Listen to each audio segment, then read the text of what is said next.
I'd suggest to not believe a word my mother says. She's quite mad, you know. Mad as a hobo, as my father used to say.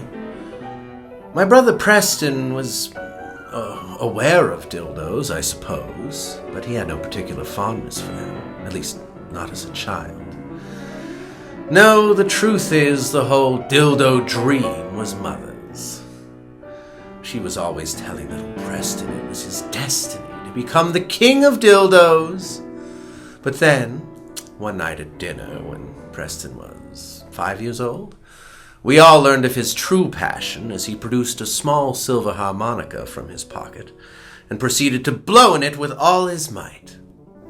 He was very awful, even for a small child with no formal training. But, nevertheless, you could hear the love in every wobbling, misshapen note. When he finally stopped blowing, Mother was quiet, unflinching.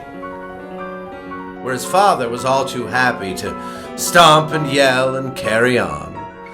He told Preston that he was a disgrace to the Grunderthatch name, and that harmonicas were nothing more than trumpets for hobos. Preston burst into tears, just devastated. It was only after Father had screamed himself into another room that Mother finally broke her silence.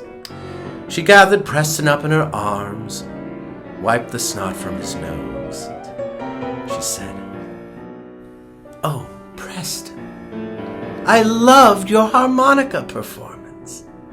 Why, it was by far the most wonderful harmonica-ine I've ever heard. But alas, the harmonica is a hobo's instrument, and if you were ever to be seen playing it in public, well, everyone would think that you are a filthy hobo, especially the other children at school. Do you have any idea what the other children would do if they thought you were a filthy hobo? They'd eat you!" Preston jumped too. He was terrified, believed every word. And so Mother continued and declared that Preston was free to play the harmonica whenever he wanted, alone in his room, and nowhere else.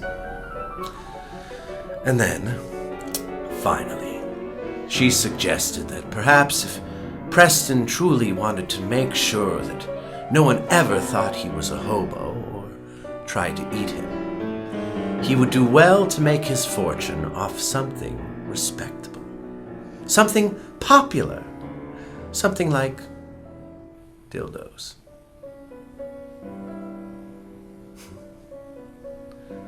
Strange to think that by merely uttering those particular words into Preston's pink little ears, my mother had unknowingly sentenced 1,000 innocent people to death.